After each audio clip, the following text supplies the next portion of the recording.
Iran bersikukuh untuk mempertahankan blokade di Selat Hormuz. Iran menegaskan akan menembakkan rudal mereka jika kapal-kapal Amerika Serikat nekat menerobos masuk.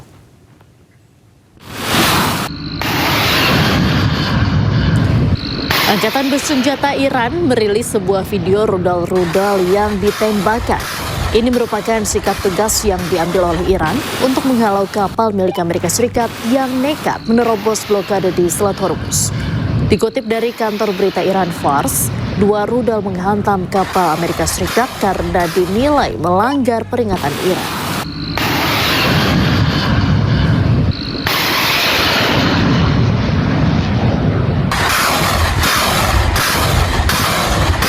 Pemirsa, Presiden Amerika Serikat Donald Trump buka-bukaan bahwa ada 111 rudal yang ditembakkan ke kapal induk Amerika Serikat di Selat Hormuz. Namun Trump tegaskan semua rudal berhasil dihalau oleh pertahanan kapal induk mereka.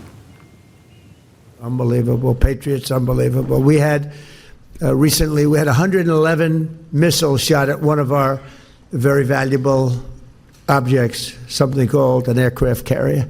Think of this, 111 missiles, high range, high quality, speed missiles, very high, very fast, very top of the line. 111 out of 111 missiles shot at a, well, it used to be, you'd like to say $1 billion boat. Now they're about $18 billion. They're very expensive. But 111 coming at them at 3,500 miles an hour. All 111 were shot down and didn't even get close to the ship. And they're all laying at the bottom of the ocean along with the Iranian Navy. They're all laying very nicely under the water. But think of that. Kapal induk Amerika Serikat USS George H.W. Bush terlihat melintasi Laut Arab di tengah meningkatnya ketegangan kawasan. Kehadiran kapal ini diklaim untuk memperkuat blokade laut terhadap Iran, sekaligus mengamankan jalur pelayaran internasional. Komando Pusat Amerika Serikat CENTCOM mengonfirmasi kapal induk USS George H.W. Bush saat ini berada di Laut Arab. Kapal perang ini membawa lebih dari 60 pesawat tempur. Pengerahan dilakukan untuk mendukung blokade laut terhadap Iran yang mencakup wilayah Teluk Oman hingga Selat Hormuz yang merupakan jalur vital perdagangan energi dunia. Amerika Serikat menyebut operasi ini sebagai upaya menjaga kebebasan navigasi.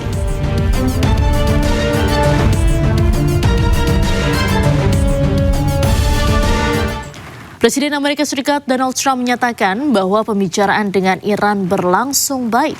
Namun menurutnya Iran bersikap tidak konsisten dalam komunikasi diplomatik karena enggan mengakui komunikasi. Talks, and we've had some good talks before, as you know. Right. And all of a sudden, the next day, they're like, they forgot what happened. They're proud, like these guys are proud. Nobody more proud than these guys.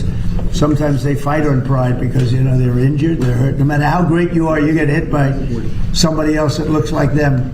It's very tough, but they have great pride. These people have great pride. The others do too. Enemies have great pride. We went, you talk about regime change.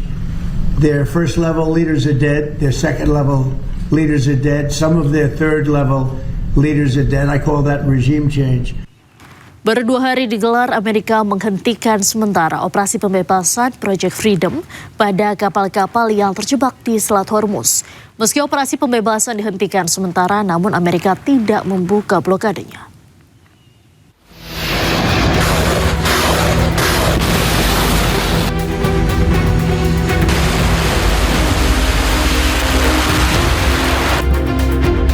Baru 2 hari Amerika menggelar operasi pembebasan Project Freedom. Trump umumkan operasi pembebasan dihentikan sementara. Penghentian sementara berdasarkan permintaan Pakistan dan beberapa negara lain untuk memberi ruang bagi upaya penyelesaian kesepakatan damai dengan Iran.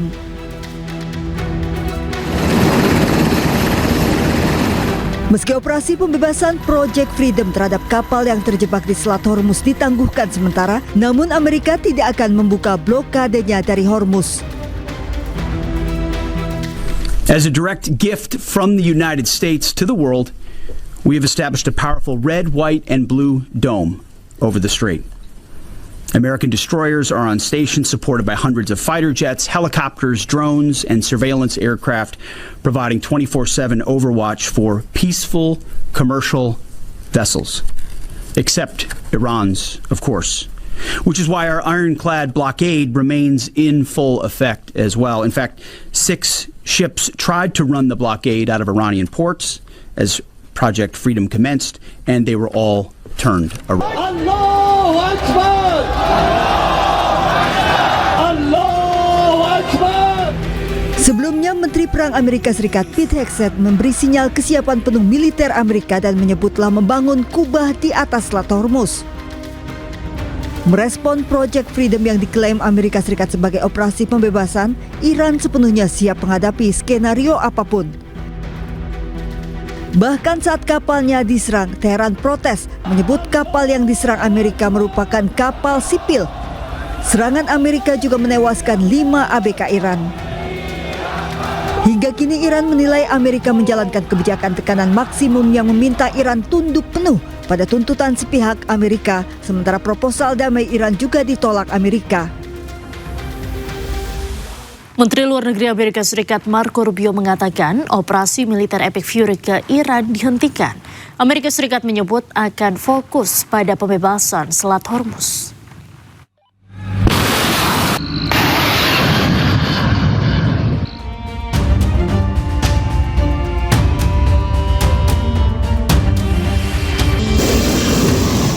Amerika Serikat resmi akhiri operasi tempur Epic Fury di Iran. Menteri Luar Negeri Amerika Serikat Marco Rubio mengatakan operasi militer tersebut selesai karena semua tujuan utama telah selesai dan akan fokus pada pembebasan Selat Hormuz. Well, that's one of the topics that needs to be discussed. I don't know about.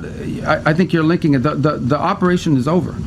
Epic Fury, as the president notified Congress, we're done with that stage of it. Okay, we're now on to this project of freedom. As far as a negotiation is concerned, I think the president's been clear that part of the negotiation process has to be not just the enrichment, but what happens to this material that's buried deep somewhere that they still have access to if they ever wanted to dig it out. That has to be addressed, and that's being addressed in the negotiation. I'm not going to go further on what progress has been made on that topic because I don't want to endanger the negotiations, but suffice it to say that the president and this entire team is aware of the centrality of that question, and that will have to be addressed one way or the other. Operasi Epic Fury merupakan operasi militer Amerika Serikat terhadap Iran yang diluncurkan pada 28 Februari 2026.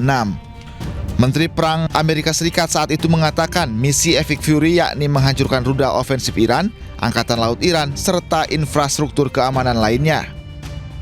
Adapun tujuan akhir operasi ini adalah memastikan Iran tidak akan pernah memiliki senjata nuklir.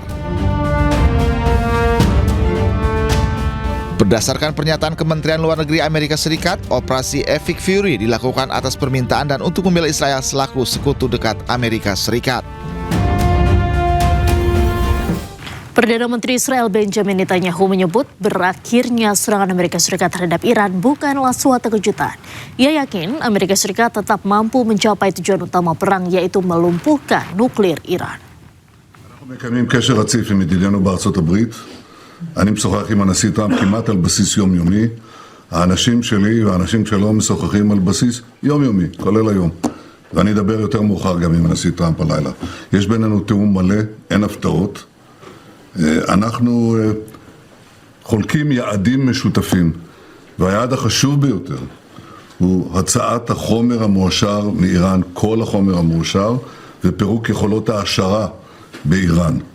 הנשיא טראמפ מאמין שהוא יכול להשיג את זה בדרך זו או בדרך אחרת. אנחנו אבל ערוכים לכל תרחיש, וזו ההנחיה שלי גם לצה"ל ולגורמי הביטחון שלנו.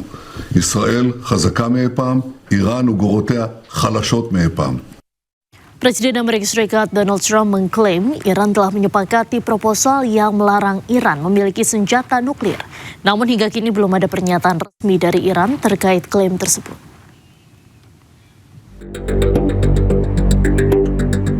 Presiden Amerika Serikat Donald Trump mengklaim Iran telah menyepakati proposal untuk tidak memiliki senjata nuklir. Trump juga menyebut komunikasi antara Amerika Serikat dan Iran berjalan baik di tengah meningkatnya ketegangan kawasan. Look, and this is very simple. Iran cannot have a nuclear weapon because as tough as they are, We want to keep them alive. We want to keep all of you alive. Iran cannot have a nuclear weapon, and they won't. And they've agreed to that, among other things. Klaim Trump ini pun memicu perhatian terkait masa depan program nuklir Iran dan stabilitas kawasan Timur Tengah. Meski demikian, hingga kini belum ada pernyataan resmi